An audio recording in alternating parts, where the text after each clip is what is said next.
ਸਤਿ ਸ਼੍ਰੀ ਅਕਾਲ ਜੀ। ਮੈਂ ਡਾਕਟਰ ਵਿਨੈ ਗੋਮਤੀ ਥਾਪਰ ਹਸਪੀਟਲ ਮੋਗਾ ਤੋਂ। ਅੱਜ ਆਪਣੀ ਜੋ ਸੀਰੀਜ਼ ਚੱਲ ਰਹੀ ਹੈ ਕਾਮਨ ਬਿਮਾਰੀਆਂ ਨੂੰ ਲੈ ਕੇ ਉਹਨਾਂ ਬਾਰੇ ਜੋ ਵੀ ਆਪਾਂ ਜਾਣ ਰਹੇ ਹਾਂ ਉਹਦੇ ਵਿੱਚ ਇੱਕ ਨਵੀਂ ਐਡੀਸ਼ਨ ਅੱਜ ਸਰਵਾਈਕਲ ਪੇਨ ਨੂੰ ਲੈ ਕੇ ਹੈ, ਜੋ ਕਿ ਬਹੁਤ ਕਾਮਨ ਬਿਮਾਰੀ ਹੈ ਅਤੇ ਆਪਣੇ ਘਰ ਵਿੱਚ ਇੱਕ ਅੱਧਾ ਕੋਈ ਪੇਸ਼ੈਂਟ ਤਾਂ ਹੁੰਦਾ ਹੀ ਹੈ ਜਿਹਨੂੰ ਸਰਵਾਈਕਲ ਦੀ ਬੈਕ ਪੇਨ ਬਹੁਤ ਜ਼ਿਆਦਾ ਹੁੰਦੀ ਹੈ, ਪਲੱਸ ਕਾਫੀ ਟਾਈਮ ਤੋਂ ਉਹ ਉਸ ਚੀਜ਼ ਨਾਲ ਜੂਝ ਰਿਹਾ ਹੁੰਦਾ। ਤਾਂ ਅੱਜ ਉਸੇ ਨੂੰ ਲੈ ਕੇ ਇੱਕ ਛੋਟਾ ਜਿਹਾ ਵੀਡੀਓ ਹੈ, ਕਿਵੇਂ ਕੀ ਹੁੰਦੀ ਹੈ ਸਰਵਾਈਕਲ ਪੇਨ ਅਤੇ ਉਸ ਨੂੰ ਆਪਾਂ ਕਿਵੇਂ ਡੀਲ ਕਰ ਸਕਦੇ ਹਾਂ, ਪਲੱਸ ਕਿਵੇਂ ਉਸ ਤੋਂ ਬਚਿਆ ਜਾ ਸਕਦਾ ਹੈ ਅਤੇ ਕੀ ਉਹਦਾ ਇਲਾਜ ਕੀ ਹੈ। ਫਸਟ ਆਫ ਆਲ ਬਹੁਤ ਸਾਰੇ ਪੇਸ਼ੈਂਟਸ ਨੂੰ ਪਤਾ ਨਹੀਂ ਹੁੰਦਾ ਕਿ ਸਰਵਾਈਕਲ ਪੇਨ ਕਿਹੜੇ ਰੀਜ਼ਨਸ ਕਰਕੇ ਹੋ ਸਕਦੀ ਹੈ, ਅਤੇ ਹੋ ਸਕਦਾ ਕੋਈ ਲੰਬੀ ਕੋਈ ਪ੍ਰੋਬਲਮ ਨਾ ਚੱਲ ਰਹੀ ਹੋਵੇ ਉਹਨਾਂ ਦੀ ਰੀੜ੍ਹ ਦੀ ਹੱਡੀ ਵਿੱਚ। ਇਸ ਨੂੰ ਲੈ ਕੇ ਵੀ ਜਾਣਕਾਰੀ ਹੋਣਾ ਬਹੁਤ ਹੀ ਇੰਪੋਰਟੈਂਟ ਹੈ। ਤਾਂ ਅੱਜ ਉਸੇ ਸੀਰੀਜ਼ ਵਿੱਚ ਆਪਾਂ ਸਰਵਾਈਕਲ ਪੇਨ ਬਾਰੇ ਗੱਲ ਕਰਾਂਗੇ।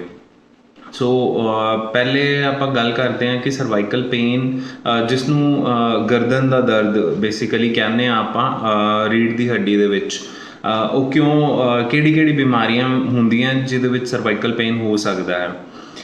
ਪਹਿਲੀ ਗੱਲ ਤਾਂ ਜੋ ਸਰਵਾਈਕਲ ਪੇਨ ਹੈ ਉਹ ਹੱਡੀਆਂ ਕਰਕੇ ਅਤੇ ਨਰਵਜ਼ ਰੂਟ ਮਤਲਬ ਨਾੜਾਂ ਕਰਕੇ ਪੋਸੀਬਲ ਹੈ।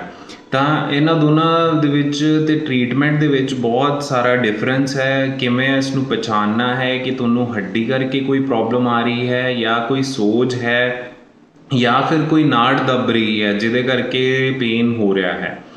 ਇਹਨਾਂ ਤਿੰਨਾਂ ਦੇ ਵਿੱਚ ਫ਼ਰਕ ਕਰਨਾ ਬਹੁਤ ਜ਼ਰੂਰੀ ਹੈ, ਅਤੇ ਪ੍ਰਾਇਮਰੀ ਡਿਜ਼ੀਜ਼ ਮਤਲਬ ਬਿਮਾਰੀ ਨੂੰ ਖ਼ਤਮ ਕਰਨਾ ਬਹੁਤ ਜ਼ਰੂਰੀ ਹੈ, ਕਿਉਂਕਿ ਕਾਫੀ ਟਾਈਮ ਤੋਂ ਪੇਸ਼ੈਂਟ ਪੇਨ ਕਿਲਰਸ ਲੈਂਦੇ ਰਹਿੰਦੇ ਆ ਬਟ ਕੋਈ ਫ਼ਰਕ ਨਹੀਂ ਪੈ ਰਿਹਾ ਹੁੰਦਾ, ਜਾਂ ਫਿਰ ਅਗਰ ਫ਼ਰਕ ਪੈਂਦਾ ਵੀ ਹੈ ਤਾਂ ਥੋੜ੍ਹੇ ਟਾਈਮ ਲਈ ਫ਼ਰਕ ਪੈਂਦਾ, ਉਹ ਦੁਬਾਰਾ ਪੇਨ ਉਨਾ ਹੀ ਹੋਣ ਲੱਗ ਜਾਂਦਾ ਹੈ ਜਾਂ ਉਸ ਤੋਂ ਵੀ ਜ਼ਿਆਦਾ ਖਰਾਬ ਕਰਨ ਲੱਗ ਪੈਂਦਾ ਹੈ। ਤਾਂ ਉਸੇ ਆਪਾਂ ਇੱਕ ਕਰਕੇ ਸਾਰੀਆਂ ਇਹਨਾਂ ਚੀਜ਼ਾਂ ਨੂੰ ਦੇਖਦੇ ਹਾਂ। ਤਾਂ ਸਭ ਤੋਂ ਕਾਮਨ ਜੋ ਸਰਵਾਈਕਲ ਪੇਨ ਹੈ ਉਹ ਨੈਕ ਪੇਨ, ਜੋ ਸਰਵਾਈਕਲ ਜਿਹਨੂੰ ਆਪਾਂ ਕਹਿੰਦੇ ਹਾਂ, ਜੋ ਐਕਿਊਟ ਹੋ ਸਕਦਾ ਹੈ ਕਿਸੇ ਵੀ ਇਨਫਲਾਮੇਸ਼ਨ ਜਾਂ ਸੋਜ ਕਰਕੇ।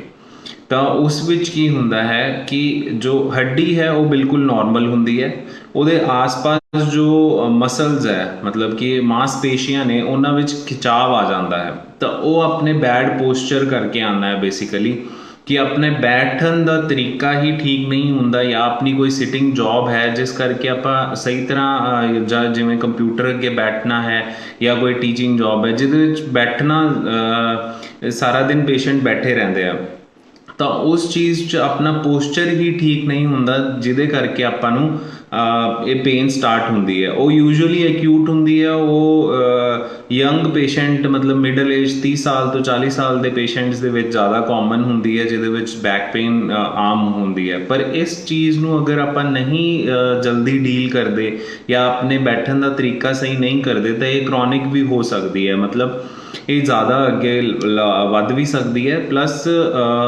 ਬੋਡੀ ਪੋਸਚਰ ਨੂੰ ਹੋਰ ਜ਼ਿਆਦਾ ਖਰਾਬ ਵੀ ਕਰ ਸਕਦੀ ਹੈ। ਤਾਂ ਫਸਟ ਤਾਂ ਇਹ ਐਕਿਊਟ ਪੇਨ ਹੋ ਗਈ। ਇਸ ਤੋਂ ਬਾਅਦ ਆਪਾਂ ਗੱਲ ਕਰਦੇ ਹਾਂ ਹੱਡੀਆਂ ਕਰਕੇ ਜੋ ਪੇਨ ਹੁੰਦੀ ਹੈ, ਜਿਹਨੂੰ ਆਪਾਂ ਸਰਵਾਈਕਲ ਸਪੌਂਡਾਈਲੋਸਿਸ ਕਹਿੰਦੇ ਹਾਂ, ਜੋ ਕਿ ਜ਼ਿਆਦਾ ਸੀਰੀਅਸ ਕੰਡੀਸ਼ਨ ਹੈ, ਜੋ ਕਿਤੇ ਵਿੱਚ ਇਹ ਹੱਡੀ ਵਾਲੀ ਪ੍ਰੋਬਲਮ ਆ ਸਕਦੀ ਹੈ, ਜਿਹਨੂੰ ਆਪਾਂ ਸਰਵਾਈਕਲ ਸਪੌਂਡਾਈਲੋਸਿਸ ਕਹਿੰਦੇ ਹਾਂ। ਉਹ ਇੱਕ ਫੋਟੋ ਰਾਹੀਂ ਮੈਂ ਤੁਹਾਨੂੰ ਦਿਖਾਉਣਾ ਕਿ ਕਿਹੜੇ ਕਾਰਨ ਹੋ ਸਕਦੇ ਆ। ਸਭ ਤੋਂ ਕਾਮਨ ਕਾਰਨ ਜੋ ਹੈ ਸਰਵਾਈਕਲ ਸਪੌਂਡਾਈਲੋਸਿਸ ਦਾ ਜਾਂ ਸਰਵਾਈਕਲ ਸਪਾਈਨ ਦੀ ਪ੍ਰੋਬਲਮ ਦਾ, ਉਹ ਟਰੋਮਾ ਹੈ। ਟਰੋਮਾ ਦਾ ਮਤਲਬ ਹੈ ਕਿ ਤਾਂ ਉਹ ਸਭ ਤੋਂ ਜ਼ਿਆਦਾ ਕਾਮਨ ਰੀਜ਼ਨ ਹੈ ਸਰਵਾਈਕਲ ਪੇਨ ਦਾ, ਬੋਨੀ ਪੇਨ ਦਾ। ਇਸ ਤੋਂ ਇਲਾਵਾ ਸਲਿਪਡ ਡਿਸਕ ਦਾ ਸਭ ਨੂੰ ਪਤਾ ਹੈ ਕਿ ਹੱਡੀਆਂ ਦੇ ਵਿੱਚ ਡਿਸਕ ਹੁੰਦੀ ਹੈ, ਮਤਲਬ ਕਾਮਨ ਜੋ ਲੈਂਗੁਏਜ 'ਚ ਆਪਾਂ ਜਿਹਨੂੰ ਡਿਸਕ ਕਹਿੰਦੇ ਹਾਂ, ਉਹ ਹੱਡੀਆਂ ਦੇ ਵਿੱਚ ਆਪਣੇ ਡਿਸਕ ਹੁੰਦੀ ਹੈ ਜਿਹਦੀ ਸਵੈਲਿੰਗ ਜਾਂ ਫਿਰ ਜਿਹਦੀ ਡਿਸਪਲੇਸਮੈਂਟ ਮਤਲਬ ਡਿਸਕ ਦਾ ਹਿੱਲ ਕੇ ਬਾਹਰ ਆ ਜਾਣਾ, ਉਹਦੇ ਨਾਲ ਨਰਵਸ ਜਿਹੜੀਆਂ ਨਾੜਾਂ ਹੁੰਦੀਆਂ ਉਹ ਦੱਬਣੀਆਂ ਸ਼ੁਰੂ ਹੋ ਜਾਂਦੀਆਂ। ਇਸ ਨੂੰ ਮੈਂ ਫੋਟੋ ਰਾਹੀਂ ਦੱਸਦਾ, ਤੁਹਾਨੂੰ ਜ਼ਿਆਦਾ ਬੈਟਰ ਸਮਝ ਆਏਗਾ।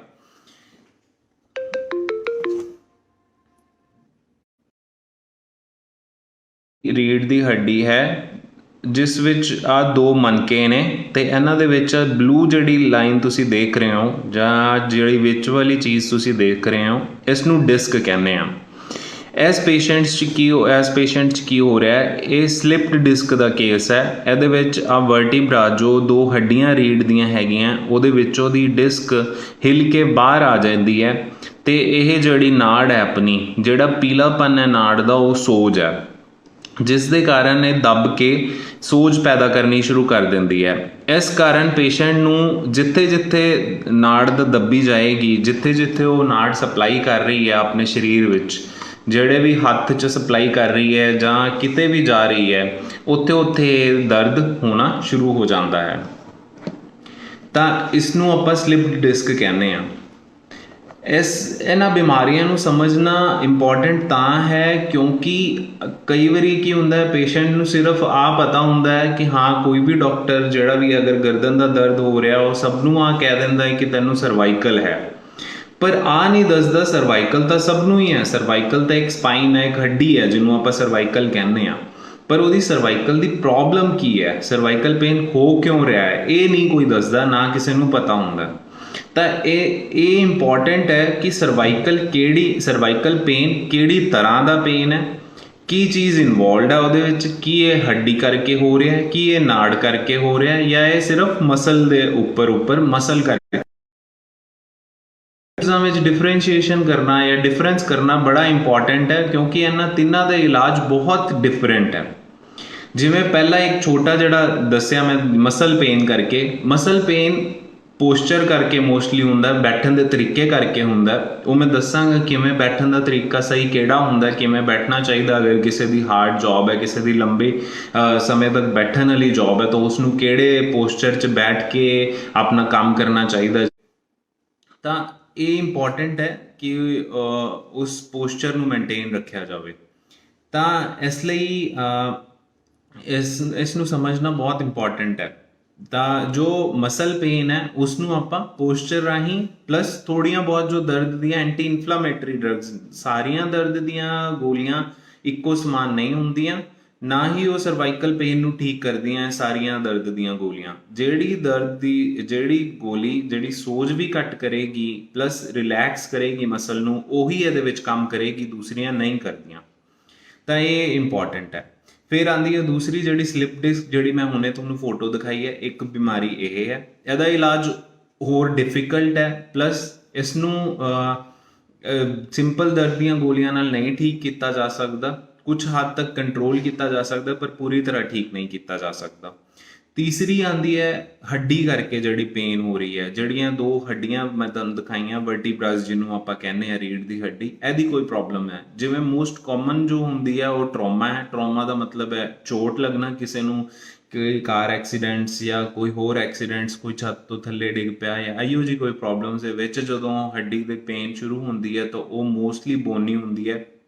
ਉਹਦਾ ਵਿਦਾਊਟ ਆਪਰੇਸ਼ਨ ਕੋਈ ਇਲਾਜ ਨਹੀਂ ਪੋਸੀਬਲ ਹੁੰਦਾ। ਸਭ ਤੋਂ ਪਹਿਲੇ ਜਦੋਂ ਵੀ ਪੇਸ਼ੈਂਟ ਕੋਈ ਡਿੱਗਦਾ ਹੈ ਜਾਂ ਕੋਈ ਕਾਰ ਐਕਸੀਡੈਂਟ ਹੁੰਦਾ ਹੈ ਤਾਂ ਉਹਦਾ ਸੀਟੀ ਸਕੈਨ ਹੋਣਾ ਚਾਹੀਦਾ। ਜੇ ਉਹਨੂੰ ਨੈਕ ਪੇਨ ਹੈ ਤਾਂ ਕ੍ਰੋਨਿਕ ਨੈਕ ਪੇਨ ਉਹਨੂੰ ਰਹਿ ਰਹੀ ਹੈ, ਮਤਲਬ ਗਰਦਨ ਦਾ ਦਰਦ ਰਹਿ ਰਿਹਾ ਆਫਟਰ ਐਨ ਐਕਸੀਡੈਂਟ, ਤਾਂ ਉਹਦਾ ਐਕਸਰੇ ਸੀਟੀ ਸਕੈਨ ਹੋਣਾ ਚਾਹੀਦਾ। ਉਸ ਤੋਂ ਬਾਅਦ ਉਹਦੀ ਬਿਮਾਰੀ ਦਾ ਪੂਰਾ ਪਤਾ ਲੱਗਦਾ, ਤਾਂ ਉਸ ਤੋਂ ਬਾਅਦ ਹੀ ਉਹਦਾ ਇਲਾਜ ਹੋ ਸਕਦਾ ਹੈ। ਨਾ ਕਿ ਜੋ ਕਿੰਨੇ ਹੀ ਪੇਸ਼ੈਂਟਸ ਆਉਂਦੇ ਆ ਜੋ ਫਿਜ਼ੀਓਥੈਰੇਪੀ ਗਲਤ ਤਰੀਕੇ ਨਾਲ ਕਰਾ ਰਹੇ ਹੁੰਦੇ ਆ, ਜਾਂ ਜਿਵੇਂ ਪਿੰਡਾਂ ਵਿੱਚ ਆਪਣੇ ਗਲਾਸੀਆਂ ਲਾਣਾ ਜਾਂ ਸੇਕੇ ਦੇਣਾ, ਹੋਰ ਪਤਾ ਨਹੀਂ ਕਿੰਨੇ ਇਲਾਜ ਜੋ ਚੱਲ ਰਹੇ ਨੇ, ਉਹਨਾਂ ਕਰਕੇ ਪੇਸ਼ੈਂਟਸ ਨੂੰ ਥੋੜ੍ਹੇ ਦਿਨ ਤੱਕ ਤਾਂ ਫਰਕ ਰਹਿੰਦਾ, ਥੋੜ੍ਹੇ ਦਿਨ ਵੀ ਨਹੀਂ ਫਰਕ ਰਹਿੰਦਾ, ਇੱਕ ਅੱਧੇ ਦਿਨ ਤੱਕ ਫਰਕ ਰਹਿੰਦਾ, ਪਲੱਸ ਉਹ ਆਪਦਾ ਨੁਕਸਾਨ ਜ਼ਿਆਦਾ ਕਰ ਲੈਂਦੇ ਆ। ਕਿਉਂਕਿ ਇਹਨਾਂ ਪੇਸ਼ੈਂਟਸ ਵਿੱਚ ਜਿਨ੍ਹਾਂ ਵਿੱਚ ਹੱਡੀਆਂ ਦੀ ਪ੍ਰੋਬਲਮ ਚੱਲ ਰਹੀ ਹੈ ਜਾਂ ਜਿਨ੍ਹਾਂ ਨੂੰ ਵਰਟੀਬਰਾਸ ਕਰਕੇ ਪ੍ਰੋਬਲਮ ਹੈ, ਉਹਨਾਂ ਵਿੱਚ ਇਹ ਚੀਜ਼ ਬਿਲਕੁਲ ਪ੍ਰੋਹਿਬਿਟਡ ਹੁੰਦੀ ਹੈ। ਇਹਨਾਂ ਪੇਸ਼ੈਂਟਸ ਨੂੰ ਬਿਲਕੁਲ ਵੀ ਆਪਦਾ ਫਿਜ਼ੀਓਥੈਰੇਪੀ ਹੈ ਇੱਦਾਂ ਦੀ ਪ੍ਰੋਬਲਮ ਇੱਦਾਂ ਦਾ ਕੁਝ ਨਹੀਂ ਕਰਾਉਣਾ ਚਾਹੀਦਾ। ਬਿਕੋਜ਼ ਅਗਰ ਹੱਡੀ ਕਿਤੇ ਹਿੱਲ ਗਈ ਜਾਂ ਉਹ ਆਪਣੀ ਰੀੜ੍ਹ ਦੀ ਹੱਡੀ, ਕਿਉਂਕਿ ਇਸ ਜਿਹੜਾ ਪਾਰਟ ਦੀ ਹੱਡੀ ਹੁੰਦੀ ਹੈ ਇੱਥੇ ਜੋ ਨਾੜਾਂ ਹੁੰਦੀਆਂ ਉਹ ਬਹੁਤ ਜ਼ਿਆਦਾ ਸੰਘਣੀਆਂ ਹੁੰਦੀਆਂ। ਇੱਥੇ ਸਾਰੇ ਸਰੀਰ ਨੂੰ ਆਪਣੇ ਚਲਾਉਣ ਵਾਸਤੇ ਇਹ ਨਾੜਾਂ ਇੰਪੋਰਟੈਂਟ ਹੁੰਦੀਆਂ। ਜੇ ਇਹ ਹੱਡੀਆਂ ਹਿਲਦੀਆਂ ਤਾਂ ਉਹ ਨਾੜਾਂ ਨੂੰ ਦੱਬ ਸਕਦੀਆਂ ਤੇ ਆਪਾਂ ਪਰਮਾਨੈਂਟਲੀ ਪੂਰੇ ਦੇ ਪੂਰੇ ਆਪਦੇ ਸਰੀਰ ਨੂੰ ਪੈਰਾਲਾਈਸਿਸ ਤੱਕ ਲੈ ਕੇ ਜਾ ਸਕਦੇ ਹਾਂ। ਆਪਣੀ ਇੱਕ ਛੋਟੀ ਜਿਹੀ ਗਲਤੀ ਪੈਰਾਲਾਈਸਿਸ ਵੀ ਕਰਾ ਸਕਦੀ ਹੈ। ਤਾਂ ਇਹ ਬਹੁਤ ਇੰਪੋਰਟੈਂਟ ਹੈ ਬਿਮਾਰੀ ਨੂੰ ਸਮਝਣਾ।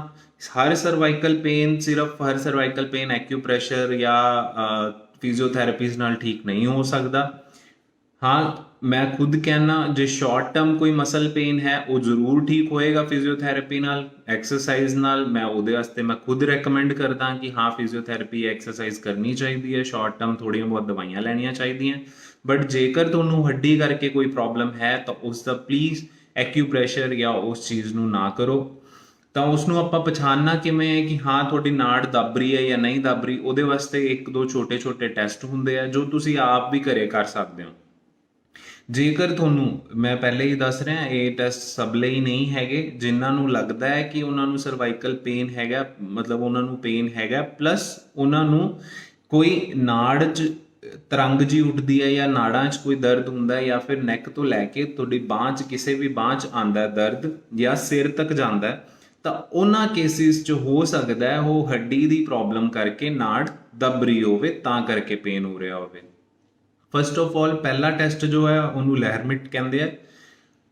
ਉਹਦੇ ਵਿੱਚ ਕੀ ਕਰਨਾ ਹੁੰਦਾ ਹੈ, ਅਗਰ ਆਪਾਂ ਇੱਕੋ ਦਮ ਆਪਣਾ ਸਿਰ ਥੱਲੇ ਨੂੰ ਕਰਦੇ ਹਾਂ ਤਾਂ ਇੱਕ ਤਰੰਗ ਉੱਠਦੀ ਹੈ ਜੋ ਰੀੜ੍ਹ ਦੀ ਹੱਡੀ ਤੋਂ ਥੱਲੇ ਤੱਕ ਪੂਰਾ ਜਾਂਦੀ ਹੈ।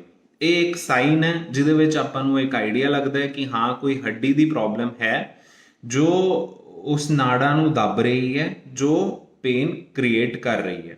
ਤਾਂ ਇਸ ਪੇਸ਼ੈਂਟਸ ਵਿੱਚ ਸਭ ਤੋਂ ਇੰਪੋਰਟੈਂਟ ਹੁੰਦਾ ਹੈ ਆਪਦੀ ਹੱਡੀ, ਇਹਨੂੰ ਗਰਦਨ ਨੂੰ ਸਭ ਤੋਂ ਘੱਟ ਹਿਲਾਉਣ, ਬਿਲਕੁਲ ਨਹੀਂ ਹਿਲਾਉਣਾ ਹੁੰਦਾ।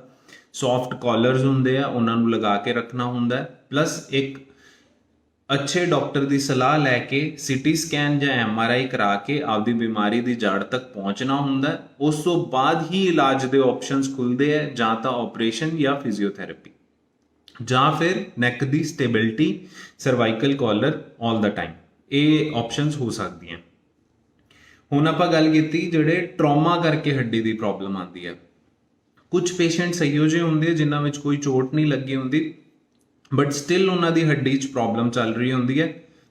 ਉਹ ਆਸਟੀਓਆਰਥਰਾਈਟਿਸ ਕਰਕੇ ਵੀ ਹੋ ਸਕਦੀ ਹੈ। ਆਸਟੀਓਆਰਥਰਾਈਟਿਸ ਜੋ ਹੈ 올ਡ ਏਜ 'ਚ ਸ਼ੁਰੂ ਹੁੰਦਾ, ਮੋਸਟਲੀ 40 ਤੋਂ 50 ਸਾਲ ਦੀ ਉਮਰ ਤੋਂ ਬਾਅਦ ਸ਼ੁਰੂ ਹੁੰਦਾ। ਉਹਦੇ ਵਿੱਚ ਕੀ ਹੁੰਦਾ ਕਿ ਹਰ ਜੁਆਇੰਟ 'ਚ ਆਸਟੀਓਆਰਥਰਾਈਟਿਸ ਹੋ ਜਾਂਦੀ ਹੈ। ਆਪਾਂ ਨੂੰ ਪਤਾ ਤਾਂ ਹੁੰਦਾ ਕਿ ਹਾਂ ਗੋਡੇ ਜਾਂ ਝੁਕਣੇ ਬਦਲਣਾ ਜਾਂ ਇਹ ਵਾਲੇ ਪੇਸ਼ੈਂਟਸ 'ਚ ਤਾਂ ਆਸਟੀਓਆਰਥਰਾਈਟਿਸ ਹੁੰਦਾ ਨਹੀਂ, ਬਟ ਸਰਵਾਈਕਲ ਪੇਨ ਜਿਹੜੀ ਆ ਹੱਡੀ ਹੈਗੀ ਆ ਸਰਵਾਈਕਲ, ਉਹਦੇ ਵਿੱਚ ਵੀ ਆਸਟੀਓਆਰਥਰਾਈਟਿਸ ਹੋ ਸਕਦਾ ਹੈ। ਉਹਦੀ ਇੱਕ ਮੈਂ ਫੋਟੋ ਰਾਹੀਂ ਤੁਹਾਨੂੰ ਦਿਖਾਣਾ ਕਿ ਕੀ ਹੁੰਦਾ ਆਸਟੀਓਆਰਥਰਾਈਟਿਸ। ਜਦੋਂ ਸਰਵਾਈਕਲ ਸਪਾਈਨ ਦਾ ਆਸਟੀਓਆਰਥਰਾਈਟਿਸ ਹੁੰਦਾ ਤਾਂ ਉਹਦੇ ਵਿੱਚ ਕੀ ਕੀ ਪ੍ਰੋਬਲਮਸ ਆ ਸਕਦੀਆਂ। ਤਾਂ ਇਹ ਇੱਕ ਪੇਸ਼ੈਂਟ ਦਾ ਐਕਸਰੇ ਹੈ ਜੋ ਆਸਟੀਓਆਰਥਰਾਈਟਿਸ ਨਾਲ ਅਫੈਕਟਡ ਹੈ ਪੇਸ਼ੈਂਟ। ਇਹਦੇ ਵਿੱਚ ਕੀ ਹੁੰਦਾ, ਇਹ ਜੋ ਬੋਨਸ ਹੈ ਇਹਦੇ ਵਿੱਚ ਆ ਸਪੇਸ ਹੈ, ਇਹ ਤਾਂ ਨਾਰਮਲ ਸਪੇਸ ਹੈ ਕਿ ਬਹੁਤ ਸਪੇਸ ਹੈਗੀ ਹੈ। ਬਟ ਆ ਦੇਖ ਰਹੇ ਹੋ ਇਸ ਪੇਸ਼ੈਂਟ ਦੇ ਵਿੱਚ ਤੇ ਆਹ ਵਾਲੀ ਹੱਡੀ ਦੇ ਵਿੱਚ ਸਪੇਸ ਬਹੁਤ ਘੱਟ ਰਹਿ ਚੁੱਕੀ ਹੈ। ਪਲੱਸ ਆ ਹੱਡੀ ਵੀ ਖਰਾਬ ਹੋ ਚੁੱਕੀ ਹੈ, ਖੁਰ ਚੁੱਕੀ ਹੈ, ਇਹਦੀ ਹਾਈਟ ਬਹੁਤ ਘੱਟ ਹੋ ਗਈ ਹੈ ਇਹਨਾਂ ਨਾਲੋਂ। ਇਸ ਤੋਂ ਇਲਾਵਾ ਇੱਕ ਇਹਨੂੰ ਸਪਰ ਕਹਿੰਦੇ ਆ ਕਿ ਹੱਡੀ ਦੀ ਚੁੰਝ ਨਿਕਲ ਜਾਂਦੀ ਹੈ। ਇਸ ਹੱਡੀ ਦੀ ਚੁੰਝ ਦੇ ਨਾਲ ਕੋਈ ਨਾੜ ਅੱਗੋਂ ਜੋ ਟੱਪ ਰਹੀ ਹੈ ਉਹ ਦੱਬਣੀ ਸ਼ੁਰੂ ਹੋ ਜਾਂਦੀ ਹੈ, ਉਸ ਦੇ ਕਰਕੇ ਪੇਨ ਸ਼ੁਰੂ ਹੋ ਜਾਂਦਾ ਹੈ। ਪਲੱਸ ਪੇਸ਼ੈਂਟ ਨੂੰ ਜਾਂ ਤਾਂ ਉਸ ਜਿਹੜੀ ਵੀ ਨਾੜ ਦੱਬੀ ਜਾਂਦੀ ਹੈ ਉਸ ਦੇ ਵਿੱਚ ਕੀੜੀਆਂ ਦਾ ਤੁਰਨਾ ਐਵੇਂ ਫੀਲ ਹੁੰਦਾ ਹੈ, ਜਾਂ ਫਿਰ ਉਸ ਨਾੜ ਦੇ ਵਿੱਚ ਦਰਦ ਬਹੁਤ ਜ਼ਿਆਦਾ ਰਹਿੰਦਾ, ਜਾਂ ਉਹ ਹਿੱਸਾ ਜੋ ਉਸ ਨਾੜ ਕਰਕੇ ਸਪਲਾਈ ਹੋ ਰਿਹਾ ਸੀਗਾ ਉਹ ਸੁੰਨ ਵੀ ਹੋ ਸਕਦਾ। ਤਾਂ ਇਹ ਪ੍ਰੋਬਲਮ ਜਿਹੜੀ ਹੈ ਇਹ ਵੀ ਹੱਡੀਆਂ ਦੀ ਆਸਟੀਓਆਰਥਰਾਈਟਿਸ ਕਰਕੇ ਹੁੰਦੀ ਹੈ। ਇਸ ਤੋਂ ਇਲਾਵਾ ਰਿਊਮੇਟੋਇਡ ਆਰਥਰਾਈਟਿਸ, ਜਿਹਨੂੰ ਗਠੀਆ ਕਹਿੰਦੇ ਆ, ਗਠੀਏ ਕਰਕੇ ਵੀ ਆਪਣਾ ਸਰਵਾਈਕਲ ਪੇਨ ਹੋ ਸਕਦਾ ਹੈ। ਤਾਂ ਇਸ ਲਈ ਮੈਂ ਤੁਹਾਨੂੰ ਇਹ ਗੱਲ ਕਹਿਣਾ ਚਾਹੁੰਦਾ ਕਿ ਸਾਰੇ ਸਰਵਾਈਕਲ ਪੇਨਸ ਕਰਕੇ ਇੱਕੋ ਹੀ ਨਾ ਸਮਝੋ ਉਸ ਨੂੰ। ਸਾਰੇ ਪੇਨਸ ਜੋ ਗਰਦਨ ਦੇ ਹੁੰਦੇ ਉਹ ਇਕੱਲੇ ਸਿੰਪਲ ਸਰਵਾਈਕਲ ਪੇਨਸ ਨਹੀਂ ਹੁੰਦੇ, ਉਹ ਆਸਟੀਓਆਰਥਰਾਈਟਿਸ ਵੀ ਹੋ ਸਕਦੇ ਆ, ਉਹ ਰਿਊਮੇਟੋਇਡ ਆਰਥਰਾਈਟਿਸ ਵੀ ਹੋ ਸਕਦੇ ਆ, ਉਹ ਮਸਲ ਕਰਕੇ ਵੀ ਹੋ ਸਕਦੇ ਆ, ਉਹ ਨਾੜਾਂ ਕਰਕੇ ਵੀ ਹੋ ਸਕਦੇ ਆ। ਤਾਂ ਇਸ ਨੂੰ ਲਾਈਟਲੀ ਨਹੀਂ ਲੈਣਾ ਚਾਹੀਦਾ ਤੇ ਬਿਨਾਂ ਕੁਝ ਸੋਚੇ ਸਮਝੇ ਗਲਾਸੀਆਂ ਲਵਾਉਣਾ ਜਾਂ ਪੱਟੇ ਲਗਵਾਉਣਾ ਇਹ ਠੀਕ ਗੱਲ ਨਹੀਂ ਹੁੰਦੀ। ਇਹਦੇ ਕਰਕੇ ਪੇਸ਼ੈਂਟਸ ਜ਼ਿਆਦਾ ਖਰਾਬ ਹੁੰਦੇ ਆ ਰਾਦਰ ਦੈਨ ਠੀਕ ਹੋਣ ਦੇ। ਕੁਝ ਪੇਨਸ ਹੁੰਦੇ ਆ, ਮੈਂ ਖੁਦ ਕਹਿ ਰਿਹਾ, ਜੋ ਫਿਜ਼ੀਓਥੈਰੇਪੀ ਨਾਲ ਠੀਕ ਹੁੰਦੇ ਆ, ਬਟ ਆਪਾਂ ਨੂੰ ਰਿਸਕ ਨਹੀਂ ਲੈਣਾ ਚਾਹੀਦਾ। ਇੱਕ ਡਾਕਟਰ ਦੀ ਸਲਾਹ ਜ਼ਰੂਰ ਲੈਣੀ ਚਾਹੀਦੀ ਹੈ ਕਿ ਮੈਨੂੰ ਸਰਵਾਈਕਲ ਪੇਨ ਰਹਿੰਦਾ ਹੈ, ਕੀ ਇਹ ਬੋਨੀ ਹੈ, ਕੀ ਇਹ ਹੱਡੀਆਂ ਕਰਕੇ ਹੈ, ਕੀ ਇਹ ਨਾੜ ਕਰਕੇ ਹੈ ਜਾਂ ਨਰਵਸ ਕਰਕੇ ਹੈ। ਇਹਦਾ ਪਤਾ ਜ਼ਰੂਰ ਲਗਵਾਉਣਾ ਚਾਹੀਦਾ, ਉਸ ਤੋਂ ਬਾਅਦ ਹੀ ਕੋਈ ਇਲਾਜ ਸ਼ੁਰੂ ਕਰਨਾ ਚਾਹੀਦਾ। ਹੁਣ ਆਪਾਂ ਗੱਲ ਕਰਦੇ ਹਾਂ ਕਿ ਅਗਰ ਨੈਕ ਪੇਨ ਤੁਹਾਨੂੰ ਹੈਗਾ ਤਾਂ ਉਸ ਲਈ ਆਪਾਂ ਕੀ ਕਰ ਸਕਦੇ ਹਾਂ, ਜੋ ਆਪਾਂ ਘਰੇ ਜੋ ਕਰ ਸਕਦੇ ਹਾਂ। ਤਾਂ ਉਸ ਲਈ ਫਸਟ ਆਫ ਆਲ ਕੁਐਸਚਨ ਲੈ ਲੈਣਾ, sir any tips for cervical patient to cure cervical. ਮੈਂ ਉਹਦੇ ਤੇ ਆ ਰਿਹਾ ਹੁਣ, ਇੱਕ ਸਲਾਈਡ ਰਹੀ ਤੁਹਾਨੂੰ ਸਮਝਾਉਂਗਾ ਸਾਰਾ, ਕਿਉਂਕਿ ਮੈਂ ਇਕੱਲਾ ਕਰਕੇ ਨਹੀਂ ਤੁਹਾਨੂੰ ਦੱਸ ਸਕਦਾ ਕੀ ਐਕਸਰਸਾਈਜ਼ ਹੈ। ਮੈਂ ਇੱਕ ਚਾਰਟ ਰਹੀ ਤੁਹਾਨੂੰ ਸਮਝਾਵਾਂਗਾ। is it possible to treat spinal cord gaps with medication? ਦੇਖੋ ਸਪਾਈਨਲ ਕਾਰਡ ਗੈਪਸ ਜੋ ਹੈਗੇ ਆ ਉਹ ਨਾਰਮਲ ਗੈਪਸ ਨੇ, ਉਹਨਾਂ ਵਿੱਚ ਡਿਸਕ ਹੁੰਦੀ ਹੈ। ਸਭ ਦੇ ਕਾਰਡਸ ਵਿੱਚ ਗੈਪਸ ਹੁੰਦੇ ਆ। ਬੇਸਿਕਲੀ ਉਹ ਕੀ ਹੈ, ਲੇਮੈਨ ਕਦੀ ਕਿਸੇ ਨੂੰ ਜੋ ਨੌਨ ਮੈਡੀਕਲ ਬੰਦਾ ਹੁੰਦਾ, ਜਿਹਨੂੰ ਮੈਡੀਕਲ ਬਾਰੇ ਕੋਈ ਜਾਣਕਾਰੀ ਨਹੀਂ ਹੁੰਦੀ, ਉਹਨਾਂ ਨੂੰ ਡਾਕਟਰ ਆਮ ਤੌਰ ਤੇ ਇਹ ਕਹਿ ਦਿੰਦੇ ਆ ਕਿ ਤੁਹਾਡਾ ਗੈਪ ਵੱਧ ਗਿਆ ਹੈ ਜਾਂ ਉਹ ਹੋ ਗਿਆ। ਉਹ ਬੇਸਿਕਲੀ ਸਲਿਪਡ ਡਿਸਕ ਦੇ ਹੀ ਕੇਸ ਹੁੰਦੇ ਆ। ਤੇ ਸਲਿਪਡ ਡਿਸਕ ਦੀ ਅਗਰ ਸਿਰਫ ਸੋਜ ਕਰਕੇ ਹੈ, ਡਿਸਕ ਦੀ ਸੋਜ ਕਰਕੇ ਇਹ ਪ੍ਰੋਬਲਮ ਆ ਰਹੀ ਹੈ, ਤਾਂ ਉਹ ਚੀਜ਼ ਜ਼ਰੂਰ ਮੈਡੀਸਿਨ ਨਾਲ ਠੀਕ ਹੋ ਸਕਦੀ ਹੈ। ਬਟ ਸਲਿਪਡ, ਅਗਰ ਡਿਸਕ ਸਲਿਪਡ ਹੋ ਚੁੱਕੀ ਹੈ ਤਾਂ ਉਹ ਯੂਜੂਅਲੀ ਉਸ ਨਾਲ ਠੀਕ ਨਹੀਂ ਹੁੰਦੀ। ਉਹਦੇ ਵਾਸਤੇ ਡਿਸਕ ਦੇ ਆਪਰੇਸ਼ਨਸ ਹੁੰਦੇ ਆ, ਉਹ ਕਰਾਣੇ ਹੀ ਪੈਂਦੇ ਆ ਅਗਰ ਪੇਸ਼ੈਂਟ ਨੂੰ ਪੂਰੀ ਤਰ੍ਹਾਂ ਆਪਦਾ ਰਿਲੀਫ ਚਾਹੀਦਾ। ਹਾਂ, ਅਗਰ ਪੇਸ਼ੈਂਟ ਮੋਟਾ ਹੈ ਜਾਂ ਬਿਲਕੁਲ ਵੀ ਫਿਜ਼ੀਕਲ ਵਰਕਆਊਟ ਨਹੀਂ ਕਰਦਾ ਤਾਂ ਉਸ ਨੂੰ weight loss ਕਰਕੇ, ਵਜ਼ਨ ਘਟਾ ਕੇ ਪਲੱਸ ਆਪਦਾ ਪੋਸਚਰ ਚੇਂਜ ਕਰਕੇ ਕੁਝ ਹੱਦ ਤੱਕ ਫਰਕ ਜ਼ਰੂਰ ਪੈ ਸਕਦਾ ਹੈ। ਬਟ ਸਲਿਪ ਡਿਸਕ ਐਜ਼ ਮਤਲਬ ਕਾਮਨਲੀ ਉਹ ਵਾਪਸ ਉੱਥੇ ਆਪਦੀ ਪੋਜੀਸ਼ਨ ਤੇ ਆਪੇ ਆਪ ਨਹੀਂ ਜਾ ਸਕਦੀ। ਐਕਸਰਸਾਈਜ਼ ਮੈਂ ਹੁਣੇ ਦੱਸ ਰਿਹਾ ਅਗਲੀ ਸਲਾਈਡ 'ਚ।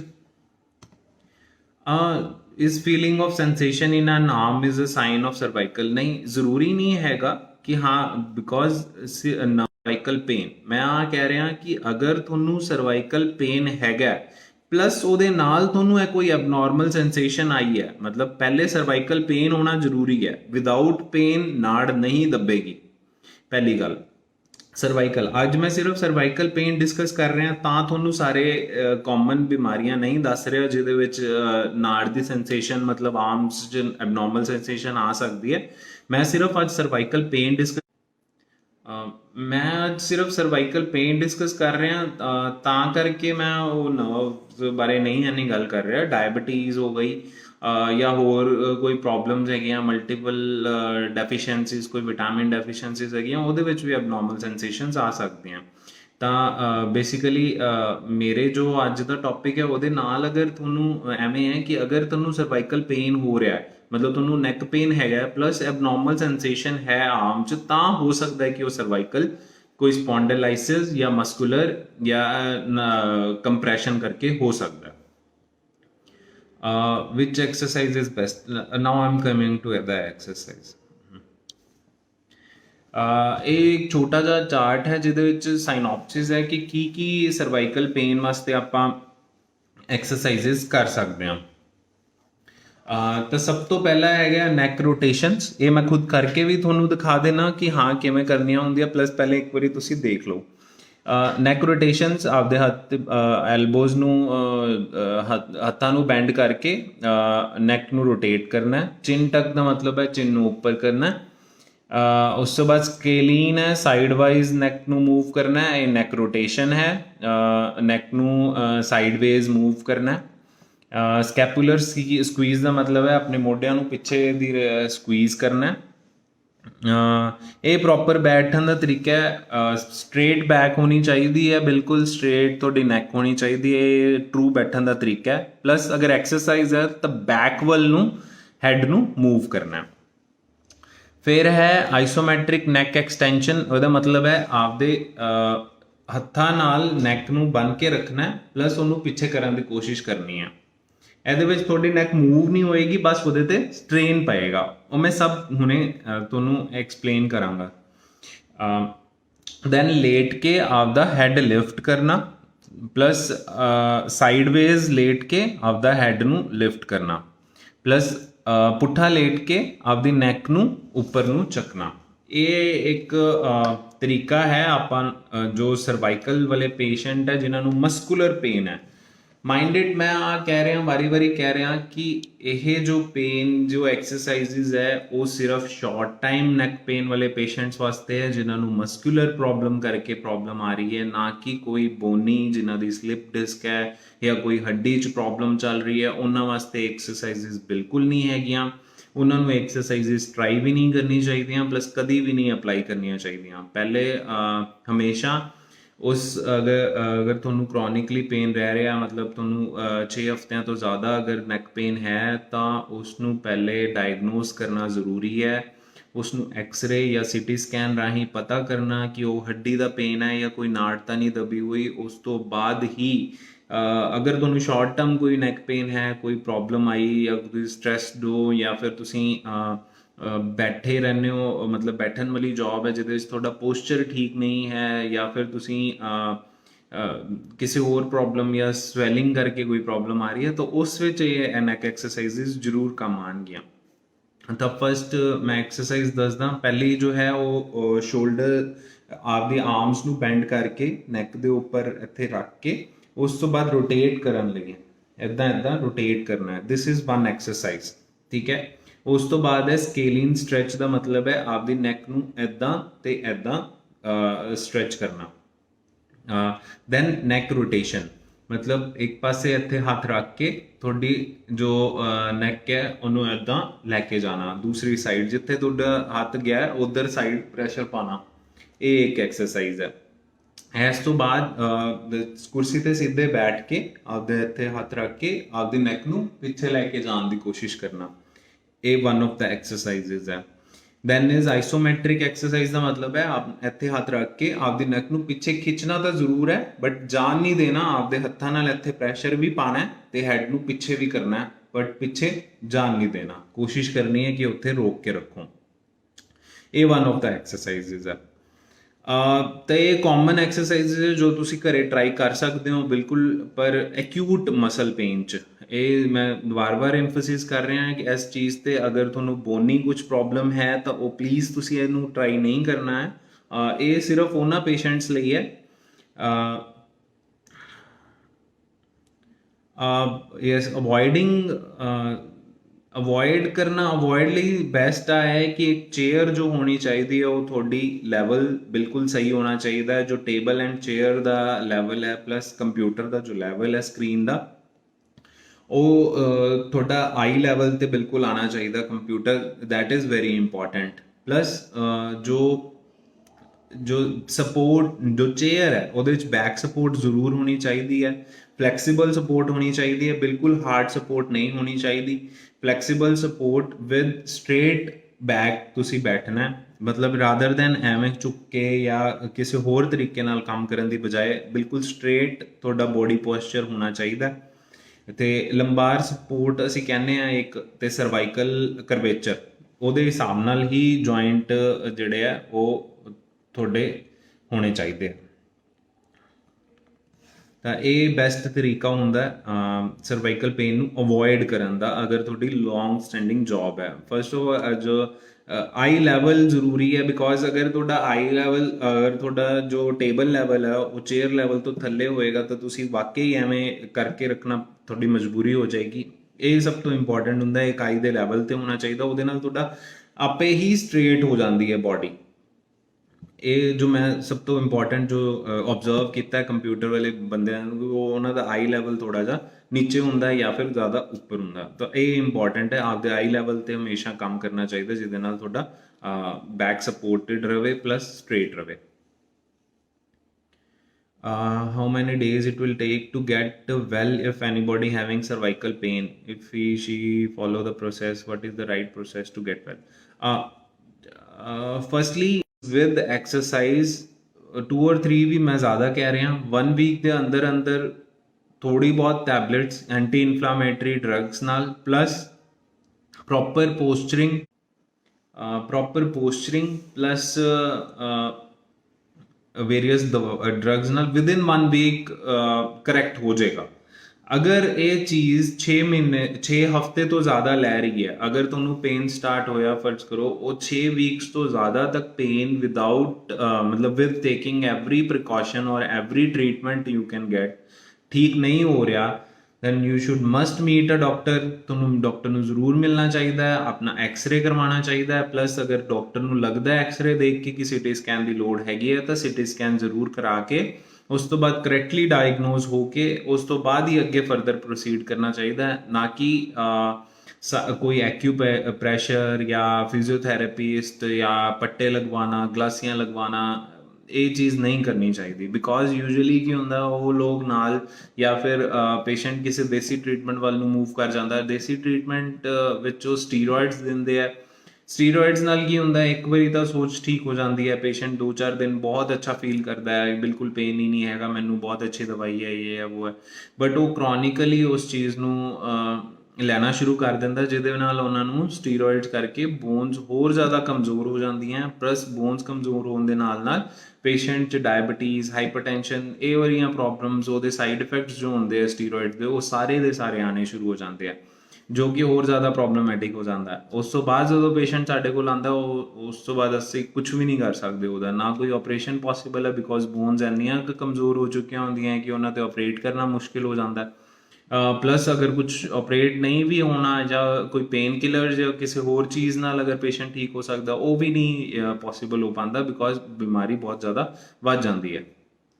ਤਾਂ ਮੈਂ ਵਾਰੀ ਇਹਦੇ ਤੇ ਹੀ ਐਮਫੈਸਿਸ ਕਰੂੰਗਾ, ਇਹਦੇ ਤੇ ਹੀ ਜ਼ੋਰ ਪਾਊਂਗਾ ਕਿ ਪਹਿਲੇ ਆਪਦੀ ਬਿਮਾਰੀ ਨੂੰ ਸਮਝੋ, ਉਸ ਦਾ ਪ੍ਰੋਪਰ ਡਾਇਗਨੋਸਿਸ ਜ਼ਰੂਰੀ ਹੈ, ਉਸ ਤੋਂ ਬਾਅਦ ਹੀ ਇਲਾਜ ਵੱਲ ਵਧਣਾ ਚਾਹੀਦਾ ਹੈ। ਅਗਰ ਤੁਹਾਨੂੰ ਲੱਗਦਾ ਹੈ ਕਿ ਹਾਂ ਪੇਨ ਐਕਿਊਟ ਹੈ, ਥੋੜੀ ਦੇਰ ਵਾਸਤੇ ਹੋਈ ਹੈ, ਸਾਡੇ ਸਟ੍ਰੈਸ ਕਰਕੇ ਜਾਂ ਸਾਡੇ ਬੈਡ ਪੋਸਚਰ ਕਰਕੇ ਹੋਈ ਹੈ, ਤਾਂ ਜ਼ਰੂਰ ਦਵਾਈ ਲੈਣੀ ਚਾਹੀਦੀ ਹੈ। ਐਂਟੀ ਇਨਫਲਾਮੇਟਰੀ ਕੋਈ ਵੀ ਲੈ ਸਕਦੇ ਹੋ। ਪਰ ਅਗਰ ਪੇਸ਼ੈਂਟ ਦੀ ਪੇਨ ਨਹੀਂ ਸਬਸਾਈਡ ਹੋ ਰਹੀ, 6 ਹਫ਼ਤੇ ਤੋਂ ਜ਼ਿਆਦਾ ਹੋ ਚੁੱਕਿਆ ਹੈ, ਤਾਂ ਡਾਕਟਰ ਨੂੰ ਮਿਲ ਕੇ ਕਰੈਕਟ ਡਾਇਗਨੋਸਿਸ ਬਣਾ ਕੇ ਹੀ ਅੱਗੇ ਵਧਣਾ ਚਾਹੀਦਾ, ਤਾਂ ਕਿ ਜੋ ਸਪਾਈਨ ਪ੍ਰੋਬਲਮਸ ਆ ਉਹਨੂੰ ਕਰੈਕਟਲੀ ਡੀਲ ਕੀਤਾ ਜਾ ਸਕੇ। ਤਾਂ ਬੇਸਿਕਲੀ ਇਹਦੇ ਵਿੱਚ ਆਸਟੀਓਆਰਥਰਾਈਟਿਸ 'ਚ ਕੁਝ ਰੋਲ ਹੁੰਦਾ ਕੈਲਸ਼ੀਅਮਸ ਦਾ।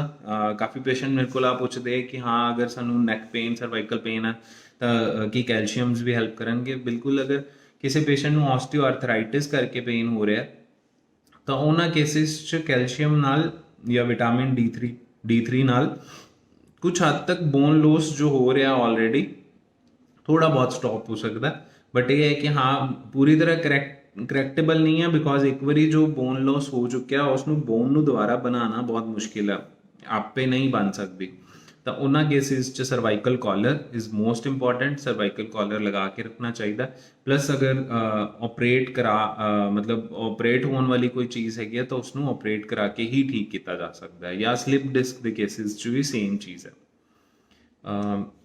ਇਹ ਸਰਵਾਈਕਲ ਪੇਨ ਇੱਕ ਛੋਟਾ ਜਿਹਾ ਟੌਪਿਕ ਸੀਗਾ ਬਟ ਇਫੈਕਟ ਬਹੁਤ ਸਾਰੇ ਪੇਸ਼ੈਂਟਸ ਨੂੰ ਕਰਦਾ, ਤਾਂ ਮੈਂ ਆਪਦੇ ਸੈਸ਼ਨਸ 'ਚ ਇਨਕਲੂਡ ਕੀਤਾ ਬਿਕੋਜ਼ ਮੋਸਟਲੀ ਪੇਸ਼ੈਂਟਸ ਇਹਦੇ ਪਿੱਛੇ ਕੋਈ ਐਕਸਰਾ ਜਾਂ ਕੁਝ ਵੀ ਕਰਾ ਕੇ ਰਾਜੀ ਨਹੀਂ ਹੁੰਦੇ, ਬਟ ਸਿਰਫ ਕਿ ਹਾਂ ਅਸੀਂ ਇੰਨੇ ਸਾਲਾਂ ਤੋਂ ਬੈਕ ਦੇ ਪੱਟੇ ਲਗਵਾ ਰਹੇ ਹਾਂ ਜਾਂ ਗਲਾਸੀਆਂ ਲਗਵਾ ਰਹੇ ਹਾਂ ਬਟ ਠੀਕ ਨਹੀਂ ਹੋਏ, ਇਹ ਬਹੁਤ ਜ਼ਿਆਦਾ ਕਾਮਨ ਹੈ। ਬਟ ਇਸ ਨੂੰ ਕਰੈਕਟ ਡਾਇਗਨੋਸਿਸ ਲੈ ਕੇ ਪੇਸ਼ੈਂਟ ਅੱਗੇ ਵੱਧ ਸਕਦਾ, ਜੋ ਕਿ ਇੰਪੋਰਟੈਂਟ ਵੀ ਹੈ। ਤਾਂ ਅਗਰ ਇਨ ਕੇਸ ਤੁਹਾਨੂੰ ਕੋਈ ਇਸ ਤੋਂ ਲੈ ਕੇ ਹੋਰ ਵੀ ਕੋਈ ਪ੍ਰੋਬਲਮਸ ਹੈਗੀ ਆ, ਤੁਸੀਂ ਮੈਨੂੰ ਆ ਕੇ ਮਿਲ ਸਕਦੇ ਹੋ। ਮੈਂ ਡਾਕਟਰ ਵਿਨੇ ਗੋਮਤੀ ਥਾਪਰ ਹਸਪੀਟਲ 'ਚ ਅਵੇਲੇਬਲ ਹੁਣਾ। OPD timings 9 to 2:30 in morning and evenings 5 to 7। ਤਾਂ ਤੁਸੀਂ ਸਰਵਾਈਕਲ ਜਾਂ BP, ਸ਼ੂਗਰ, ਕਿਸੇ ਵੀ ਪ੍ਰੋਬਲਮ ਲਈ ਅਗਰ ਪ੍ਰੋਬਲਮਸ ਹੈ ਤੁਹਾਨੂੰ ਤਾਂ ਤੁਸੀਂ ਆ ਕੇ ਮੇਰੇ ਨਾਲ ਕੰਸਲਟ ਕਰ ਸਕਦੇ ਹੋ। Okay, thank you.